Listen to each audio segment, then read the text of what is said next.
ಪರಿಸರದ ಅಸಮತೋಲನಕ್ಕೆ ಕಾರಣವಾಗುವ ಅಕೇಶಿಯಾ ಮತ್ತು ಸಾಗವಾನಿ ಸಸಿಗಳನ್ನು ನೆಡುವ ಬದಲು ಹಣ್ಣು ಹಂಪಲು ಕಾಡು ಜಾತಿಯ ಗಿಡಗಳನ್ನು ನೆಡುವಂತೆ ಆಗ್ರಹಿಸಿ ಕಲ್ಪವೃಕ್ಷ ಎವಿಪಿ ರೈತ ಆಸಕ್ತ ಗುಂಪು ಕಲ್ಲಬ್ಬಿಯ ಪ್ರಮುಖರು ಶುಕ್ರವಾರ ಕುಮಟಾದ ಸಹಾಯಕ ಅರಣ್ಯ ಸಂರಕ್ಷಣಾಧಿಕಾರಿಗಳಿಗೆ ಮನವಿ ಸಲ್ಲಿಸಿದರು.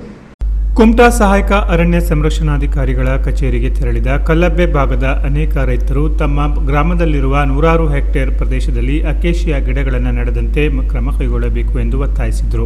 ನ್ಯಾಯವಾದಿ ಜಯಂತ್ ನಾಯ್ಕ್ ಜೆಡಿಎಸ್ ತಾಲೂಕಾಧ್ಯಕ್ಷ ಸಿಜಿ ಹೆಗಡೆ ಮಾತನಾಡಿ, ಸರ್ಕಾರ ಅಕೇಶಿಯಾ ಇನ್ನಿತರ ಪರಿಸರಕ್ಕೆ ಮಾರಕವಾಗುವ ಗಿಡಗಳನ್ನು ನಿಷೇಧಿಸಿ ಹಲವು ವರ್ಷಗಳು ಕಳೆದಿವೆ. ಆದರೆ ಅರಣ್ಯ ಇಲಾಖೆ ಇಂದಿಗೂ ಅಕೇಶಿಯಾ ನೆಡುತೋಪು ಮಾಡುತ್ತಿರುವುದು ಖಂಡನಾರ್ಹ. ಅಕೇಶಿಯಾ ಜೊತೆಗೆ ಸಾಗವಾನಿ ಗಿಡಗಳನ್ನು ಸಂಪೂರ್ಣವಾಗಿ ನಿಷೇಧಿಸಬೇಕು.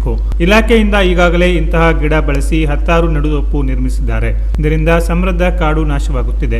ಅಲ್ಲದೆ ಗಿಡಗಳ ಎಲೆ ಉದುರಿ ಕಾಡಿನ ಸಮೀಪದ ಜಮೀನುಗಳು ಫಲವತ್ತತೆ ಕಳೆದುಕೊಳ್ಳುವುದಲ್ಲದೆ ತೆರೆದ ಬಾವಿ ಮತ್ತು ಕೊಳವೆ ಬಾವಿಗಳಲ್ಲಿ ಅಂತರ್ಜಲ ಮಟ್ಟ ಕುಸಿದು ರೈತಾಪಿ ವರ್ಗ ಆತಂಕಕ್ಕೆ ಒಳಗಾಗುತ್ತಿದೆ. ಮನುಷ್ಯರಿಗೆ ಮಾತ್ರವಲ್ಲ, ಪ್ರಾಣಿ ಪಕ್ಷಿಗಳಿಗೂ ಅಕೇಶಿಯಾ ಮಾರಕವಾಗಿದೆ.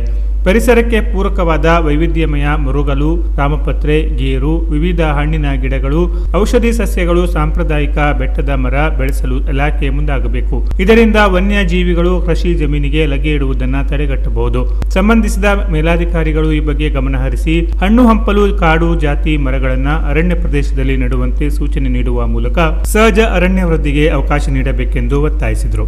ಕಲ್ಲಬ್ಬೆ ಪಂಚಾಯತಿಯಿಂದ ಬಂದಿರತಕ್ಕಂಥ ರೈತರು ಹಾಗೂ ಅಲ್ಲಿರ್ತಕ್ಕಂಥ ಬೆಳೆಗಾರರೆಲ್ಲ ಸೇರಿ ಇವತ್ತು ಅರಣ್ಯ ಇಲಾಖೆಗೆ ಮನವಿ ಕೊಡಲಿಕ್ಕೆ ಬಂದಿದ್ದೀವಿ. ನಮ್ಮಲ್ಲಿ ವಿಲೇಜ್ ಫಾರೆಸ್ಟ್ ಇದೆ. ಆ ವಿಲೇಜ್ ಫಾರೆಸ್ಟ್ನ ಸಂಪೂರ್ಣ ಉಪಯೋಗ ನಮ್ಮ ರೈತರಿಗೆ ಸಿಗ್ತಾ ಇಲ್ಲ. ವಿಲೇಜ್ ಫಾರೆಸ್ಟು ಇರುವುದೇ ರೈತರ ಸಲುವಾಗಿ. ಅಲ್ಲಿರ್ತಕ್ಕಂಥ ಕಲ್ಲಿರ್ಬೋದು, ಮಣ್ಣಿರ್ಬೋದು, ಇತರ ರೀತಿ ತರ್ಕು ಎಲ್ಲವ ರೈತರು ಬೆಳೆಸ್ಕೊಳ್ಳಿಕ್ಕಿದೆ. ಅದನ್ನು ಕಮಿಟಿ ಮಾಡಿಕೊಂಡು ಮುಂದಿನ ದಿನದಲ್ಲಿ ನಾವು ಅದನ್ನು ಕೂಡ ಉಪಯೋಗಿಸ್ಕೊಳ್ಳಿಕ್ಕೆ ಪ್ರಯತ್ನ ಮಾಡ್ತೀವಿ. ಅದಕ್ಕೂ ಪೂರ್ವದಲ್ಲಿ ನಾವು ಅರಣ್ಯ ಇಲಾಖೆ ನಿವೇದನೆ ಮಾಡ್ಕೊಳ್ಳೋದೇನೆಂದರೆ, ನೀವು ಆದಷ್ಟು ಅಕೇಶಿಯಾ ಗಿಡವನ್ನು ಕಡಿಮೆ ಮಾಡಿ ಇನ್ನಿತರ ಗಿಡ ಯಾವುದೇ ಇರಲಿ, ಅಕೇಶಿಯಾ ಸಾಗವಾನಿ ಗಿಡವನ್ನು ಹೊರತುಪಡಿಸಿ ಇನ್ನಿತರ ಯಾವುದೇ ಗಿಡ ಬೆಳೆಸಿ ಅರಣ್ಯದಲ್ಲಿರತಕ್ಕಂಥ ಪ್ರಾಣಿಗಳಾಗಲಿ, ಇತರ ಮಂಗ, ಕೋಡ ಈ ರೀತಿ ಪ್ರಾಣಿಗಳು ಬಂದು ರೈತರು ತೊಂದರೆ ಕೊಡೋದನ್ನು ತಪ್ಪಿಸಲುವಾಗ ನಾವು ಇವತ್ತು ಈ ಅರ್ಜಿಯನ್ನು ಮಾಡಿಕೊಂಡಿದ್ದೇವೆ. ಇನ್ನು ಸುಸ್ಥಿರ ಅರಣ್ಯ ಪರಿಸರ ಸಂರಕ್ಷಣೆಯಲ್ಲಿ ಮಹತ್ವದ ಪಾತ್ರ ನಿರ್ವಹಿಸುವ ಗ್ರಾಮ ಅರಣ್ಯ ಸಮಿತಿ ಸ್ಥಗಿತಗೊಂಡಿದ್ದು, ಪುನಃ ರಚನೆಗೆ ಅರಣ್ಯ ಇಲಾಖೆ ಆಸಕ್ತಿ ತೋರಬೇಕು ಮತ್ತು ಹೊಸದಾಗಿ ಸಮಿತಿ ರಚನೆಗೆ ಇಲಾಖೆ ಸಂಪೂರ್ಣ ಸಹಕಾರ ಕೊಡಬೇಕು. ಜೊತೆಗೆ ರೈತ ತನ್ನ ಖಾಸಗಿ ಜಮೀನಿನಲ್ಲಿ ಬೆಳೆದ ಮರಗಳನ್ನು ಕಟಾವು ಮಾಡಲು ಇರುವ ದೀರ್ಘಕಾಲದ ಅಡೆತಡೆಗಳನ್ನು ತೆಗೆದು ಅವೆಲ್ಲವನ್ನು ಸರಳೀಕರಣಗೊಳಿಸಬೇಕು. ಸ್ವಂತಕ್ಕಾಗಲಿ ಅಥವಾ ಮಾರಾಟ ಮಾಡಲು ಅವಕಾಶ ಕಲ್ಪಿಸಬೇಕು ಎಂದು ಮನವಿಯಲ್ಲಿ ಆಗ್ರಹಿಸಿದ್ದಾರೆ. ಕಲ್ಲಬ್ಬೆ ಪಂಚಾಯತ್ ವತಿಯಿಂದ ನಾವು ಎಲ್ಲ ರೈತರು, ಚಿಕ್ಕ ಪುಟ್ಟ ರೈತರು, ನಾವು ಚಿಕ್ಕ ಹಿಡುವಳಿದಾರರು ಇವತ್ತು ಅರಣ್ಯ ಇಲಾಖೆಗೆ ಬಂದು ಅಲ್ಲಿ ನಮಗೆ ತೊಂದರೆ ಆಗ್ತಾ ಇದೆ. ಅದಕ್ಕಾಗಿ ನಾವು ಇವತ್ತು ಇಲ್ಲಿ ಅರ್ಜಿ ಸಮೇತ ನಾವು AVP ರೈತ ಸಂಘ ಅದರ ವತಿಯಿಂದ ನಾವು ಇಲ್ಲಿ ಬರ್ತಾ ಇದ್ದೇವೆ. ಯಾಕೆ ಕೇಳಿದರೆ, ನಮಗೆ ಅಕೇಶಿಯಾದಂಥ ಒಂದು ಸಸಿಯನ್ನು ನಾವು ಅಲ್ಲಿ ಬೆಟ್ಟದಲ್ಲಿ ಹಾಕಿದರೆ ಯಾವ ಪ್ರಾಣಿನೂ ಇರುವುದಿಲ್ಲ, ಮನುಷ್ಯರು ಸಹಿತವಾಗಿ ಇರುವಾಗಿಲ್ಲ. ಅಂಥ ಸಂದರ್ಭದಲ್ಲಿ ಅವರು ಅದನ್ನು ಹಾಕುವುದನ್ನು ತಡೆಗಟ್ಟಲಿಕ್ಕಾಗಿ ನಾವು ಇಲ್ಲಿ ಬಂದಿದ್ದೇವೆ.